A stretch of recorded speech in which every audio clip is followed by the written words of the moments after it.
Hello friends, कैसे हैं आप सब। आप सभी का आपके अपने YouTube channel sociology with Sangeeta में मैं संगीता स्वागत करती हूं। और इस चैनल के माध्यम से हम लोग सोशियोलॉजी के कम्पिटिटिव एग्जाम के प्रिपरेशन करते हैं। आपको इस चैनल में डेली 2 क्लासेस मिलेंगी, जिसमें कि मॉर्निंग की क्लास में हम लोग कवर कर रहे हैं बिहार स्टेट सोशियोलॉजी के सिलेबस को और झारखंड सहायक आचार्य का सोशियोलॉजी के सिलेबस को, क्योंकि इन दोनों का जो सिलेबस है सोशियोलॉजी का वो सेम है, इसलिए इन लोगों का जो क्लास है वो आपको मॉर्निंग में मिलेगा, जिसमें हम लोग थ्योरी और एमसीक्यू कवर कर रहे हैं। और इवनिंग के क्लास में हम लोग कवर कर रहे हैं झारखंड लेडी सुपरवाइजर का सोशियोलॉजी के सिलेबस को। और जो भी स्टूडेंट्स पेड ग्रुप से जुड़ना चाहते हैं, नोट्स लेना चाहते हैं, जो कि आपको hand written notes PDF format में व्हाट्सएप में मिलेंगे, तो उसका जो प्रोसेस है वो डिस्क्रिप्शन बॉक्स में दिया गया है, या फिर कॉन्टैक्ट नंबर पे आप कॉन्टैक्ट करके मुझसे डायरेक्ट कांटेक्ट करके आप नोट्स को परचेस कर सकते हैं। तो चलिए आज की क्लास को स्टार्ट करते हैं। और आज का जो हमारा टॉपिक है वो है नगरीय और औद्योगिक समाज। इसके अंतर्गत हम लोग देखेंगे उत्प्रवास क्या है, नगरवाद, नगरीयता, नगरीकरण समस्याएं, नगरीकरण की जो समस्याएं होती हैं, नगरीय नीति कौन कौन सी है, संरचनात्मक गतिशीलता क्या है, उद्यमिता क्या है, औद्योगिकरण एवं विकास के संदर्भ में एमसीक्यू को देखेंगे, कस्बे, शहर, महानगर, गंदी बस्तियां, मध्यम वर्ग और नगरीय आंदोलन कौन कौन से हुए थे, इन सभी को देखेंगे, जो कि आपके एग्जाम के लिए जो आपका सोशियोलॉजी का अपकमिंग एग्जाम है उसमें आपको बहुत ही ज़्यादा हेल्पफुल होने वाला है। तो चलिए फर्स्ट क्वेश्चन से हम लोग स्टार्ट करते हैं। क्लास अगर आपको हेल्पफुल लगे तो जरूर इसे अपने दोस्तों के बीच शेयर करें। मेरे चैनल पर नए हो तो प्लीज़ लाइक और सब्सक्राइब करना ना भूलें।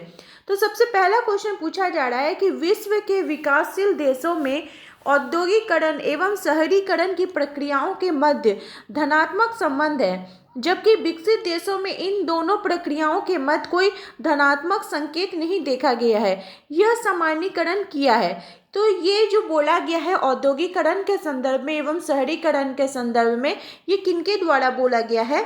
तो ये आपका बोला गया है पार्क महोदय जी के द्वारा। विश्व के विकासशील देशों में औद्योगिकरण एवं शहरीकरण की प्रक्रियाओं के मध्य धनात्मक संबंध होता है, जबकि विकसित देशों में इन दोनों प्रक्रियाओं के मध्य कोई धनात्मक संकेत नहीं देखा गया है। यह सामान्यीकरण किनके द्वारा किया गया है? तो पार्क महोदय जी के द्वारा किया गया है। सेकंड क्वेश्चन पूछा जा रहा है कि सकेंद्रित कटिबंध सिद्धांत से किसका नाम जुड़ा हुआ है? तो सकेंद्रित कटिबंध सिद्धांत से आर पार्क और ई बर्गेस जी का नाम जुड़ा हुआ है। इन्होंने CCD मॉडल के रूप में भी इन्हें जाना जाता है। शहरी सामाजिक संरचनाओं की व्याख्या करने वाले शुरुआती मॉडल सिद्धांतों में इनका जो सिद्धांत है सकेंद्रित कटिबंध सिद्धांत जाना जाता है। थर्ड क्वेश्चन है कि लुईस वर्थ की नगरीयता की विवेचना में निम्नलिखित में से कौन इसकी विशेषता नहीं है? लुईस वर्थ ने नगरीयता की जब उन्होंने इसका क्लासिफिकेशन किया तो इसमें इन्होंने कुछ कुछ इसकी विशिष्टता बताई, विशेष गुण बताए। तो इसमें कौन सा नहीं है? तो इसमें आपका स्वाभिमान नहीं होगा। इन्होंने नगरीय व्यवस्था या नगरवाद की 4 विशेषताओं का उल्लेख किया है। वो 4 विशेषताएं कौन कौन सी हैं? लुईस वर्थ जी ने किया, ये चीज को ध्यान में रखिएगा। तो उन्होंने जनसंख्या की विषमता, कार्य की विशेषज्ञता, गुमनामी एवं अव्यक्तता तथा व्यवहार का मानकीकरण के संदर्भ में बात की है। जबकि राम आहूजा जी के अनुसार नगरीयता की 4 विशेषताएं निम्न प्रकार से हैं। कौन कौन सी हो जाएंगी? क्षणिकता, जिसमें अल्पकालिक संबंध हमें देखने को मिलता है। सतहीपन, जिसमें सीमित संख्या में लोगों के साथ अवैयक्तिक और औपचारिक संबंध होता है। गुमनामी, यानी नाम से ना जानना और अतरंगता की जो हमारे मतलब अतरंग अंतर संबंध का जो पाया जाता है उसमें कमी रहती है। और व्यक्तिवाद। ठीक है, ये चारों किनके द्वारा दिया गया है? तो राम आहूजा जी के द्वारा दिया गया है। फोर्थ क्वेश्चन है कि औद्योगिक संबंध निम्नलिखित क्षेत्रों को आच्छादित करता है। जो औद्योगिक संबंध है वो किन किन क्षेत्रों को प्रभावित करता है? तो सामूहिक सौदेबाजी, श्रम कानून, औद्योगिक संबंध प्रशिक्षण या यह सभी। तो इसका जो राइट आंसर है वो हो जाएगा आपका कि किसी उद्योग से, ये सारे ही हो जाएंगे, किसी उद्योग से जुड़े सभी लोगों के संबंधों को औद्योगिक संबंध कहा जाता है। मान लीजिए हम किसी उद्योग से जुड़े हुए हैं और उस उद्योग के अंतर्गत जितने भी लोग होंगे, मालिक, मैनेजर्स, जो लेबर, इन सभी के साथ क्या होता है कि हमारा औद्योगिक संबंध स्थापित होता है। यह सामूहिक सौदेबाजी, श्रम कानून, औद्योगिक संबंध, प्रशिक्षण आदि क्षेत्रों को क्या करता है, आच्छादित करता है। नेक्स्ट क्वेश्चन है कि विश्वग्राम की अवधारणा किसके द्वारा दी गई थी? किसने विश्वग्राम की यानी ग्लोबल विलेज के संदर्भ में बात की थी? तो किनके द्वारा किया गया था? मैक्लुहन जी, मार्शल मैक्लुहन जी के द्वारा बताया गया था। किसके संदर्भ में? तो विश्वग्राम की अवधारणा वे दी थी, जो कि इलेक्ट्रॉनिक मीडिया तंत्रिका तंत्र द्वारा एक दूसरे से जुड़ा हुआ होता है। किससे जुड़ा हुआ होता है? तो इलेक्ट्रॉनिक मीडिया तंत्रिका तंत्र द्वारा एक दूसरे से जुड़ा होता है। इस संकल्पना का विकास परिवहन एवं संचार के विकास पर आधारित होता है। ठीक है, ये जो पूरा कॉन्सेप्ट होता है वह क्या होता है कि कोई भी विकास जो होता है, उसके कोई भी परिवहन का विकास हुआ या फिर कोई मीडिया का विकास हुआ तो उसके आधारित होता है। नेक्स्ट क्वेश्चन है कि निम्नलिखित प्रौद्योगिकी क्रांतियों को उनके होने के कालक्रमानुसार व्यवस्थित कीजिए। यहाँ पे 4 प्रकार का दिया हुआ है, उसमें से कालक्रमानुसार बोला जा रहा है। तो पहला हो गया मुद्रण क्रांति, हरित क्रांति, औद्योगिक क्रांति, जैव प्रौद्योगिकी क्रांति। तो प्रौद्योगिक क्रांति का सही कालक्रम इस प्रकार से है: मुद्रण क्रांति, औद्योगिक क्रांति, हरित क्रांति एवं जैव प्रौद्योगिकी क्रांति। तो ये आपका जो ऑप्शन ACBD है वो सही हो जाएगा। क्वेश्चन नंबर 7 पूछा जा रहा है कि किसने नगरवाद की 4 विशेषताओं का उल्लेख किया है? किसका 4 विशेषता को? तो हम लोगों ने प्रीवियस क्वेश्चन में देखा कि लुईस बर्थ ने नगरवाद की कितनी विशेषताएं बताई हैं, तो वे 4 इसकी विशेषताओं का उल्लेख करते हैं। वे 4 विशेषताएं कौन कौन सी हैं? स्थायित्व, सतहीपन, गुमनामी और व्यक्तिवाद। क्या हो जाएगा? स्थायीपन, सतहीपन, गुमनामी और व्यक्तिवाद। नेक्स्ट क्वेश्चन है कि पूंजीवाद में अलगाव के अवयव है। जो पूंजीवाद है उसमें अलगाव, ठीक है, या डेविएशन जो होता है वो किस कारण से होता है? उत्पादक गतिविधि के कारण, उत्पाद के कारण, सहकर्मी श्रमिक के कारण या मानवीय सामर्थ्य के कारण। तो इसका जो राइट आंसर है वो हो जाएगा कि पूंजीवाद में अलगाव के जो अवयव है ये उत्पादक गतिविधि, उत्पाद, सहकर्मी श्रमिक, मानवीय सामर्थ्य, मार्क्स द्वारा पहचाने गए अलगाव के निम्न 4 आयाम वे बताए गए हैं। ठीक है, ये सब तो आयाम आपका अलगाव का अवयव हो गया और इसके जो 4 आयाम हैं वो हो गए श्रम का उत्पाद, श्रम की प्रक्रिया और स्वयं। ठीक है, नेक्स्ट क्वेश्चन है कि निम्नलिखित में से कौन सा एक सामाजिक आंदोलन का उदाहरण है? ठीक है, तो सामाजिक आंदोलन के बारे में बात की जा रही है। तो यहाँ पर संस्कृतिकरण और पश्चिमीकरण किया गया, तो ये दोनों ही सामाजिक आंदोलन ही है। संस्कृतिकरण हुआ कि जिसमें कोई निम्न जाति के लोग अपने से उच्च जाति के रीति रिवाजों को ग्रहण करता है, और पश्चिमीकरण में हुआ कि वो एक विकास से संदर्भ है कि हम पश्चिमी जो सभ्यता है उनका अपने ऊपर विकास करने के लिए हम उस नियम को फॉलो कर रहे हैं। तो हम बोल सकते कि ये दोनों ही कारण नहीं है, क्योंकि एक सामाजिक आंदोलन क्या होता है? ये एक जन आंदोलन होता है, लोगों के द्वारा किया जाने वाला आंदोलन होता है और ये बदलाव लाने के लिए किया जाता है। ठीक है, लाने के लिए या किसी भी बदलाव का विरोध करने के लिए लोगों का सामूहिक प्रयास होता है, तो उसको ही सामाजिक आंदोलन बोला जा रहा है। अभाव, असंतोष और निराशा इसके मुख्य कारण हो सकता है। जैसे मान लीजिए स्वदेशी आंदोलन हुआ। स्वदेशी आंदोलन कब हुआ था? तो 1905 में, चिपको आंदोलन 1973 में, मंडल विरोधी आंदोलन 1990 में। ठीक है, तो इसको भी याद आप रख सकते हैं। नेक्स्ट क्वेश्चन है कि मेगा शहर उसे कहते हैं जिसकी आबादी होती है। तो मेगा शहर किसको कहा जाएगा? जिसकी आबादी 10 मिलियन या उससे अधिक होती है। क्या होगी? 10 मिलियन से या उससे अधिक आबादी वाले शहर को क्या बोला जाएगा? मेगा शहर बोला जाएगा।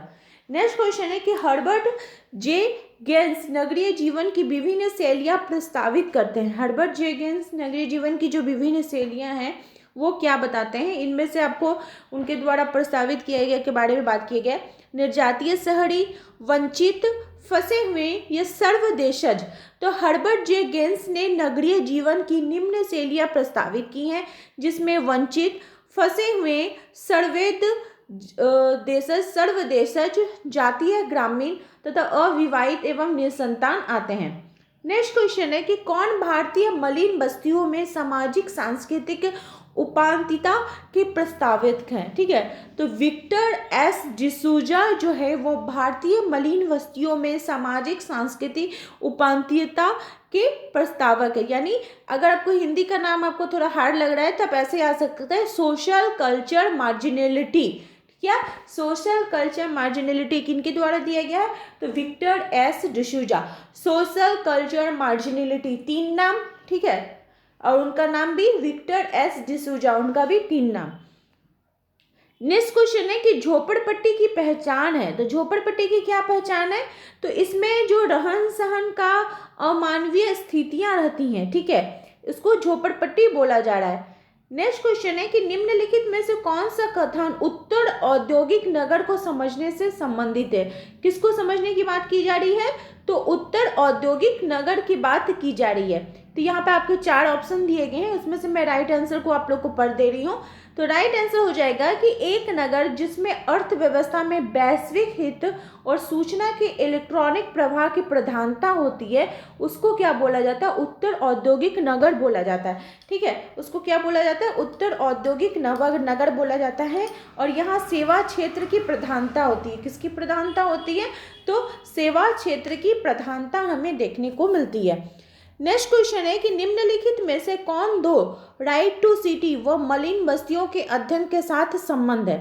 क्या राइट टू सिटी व मलिन बस्तियों से संबंधित है, तो आपका एच लेफ्रेबे, और ये क्या है, राइट टू सिटी से, और आर न्यूविर्थ मलिन बस्तियों के अध्ययन से। ठीक है, एच लेफ्रेबे आपका हो जाएगा राइट टू सिटी, और आर न्यूविर्थ हो जाएगा मलिन बस्तियों के अध्ययन से है।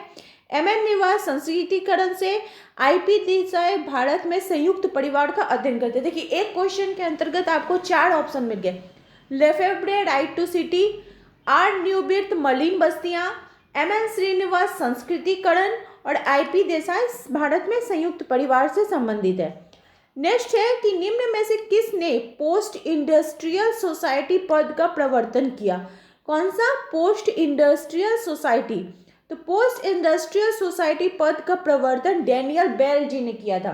किसने किया था, तो डैनियल बेल जी ने पोस्ट इंडस्ट्रियल सोसाइटी का प्रवर्तन किया था।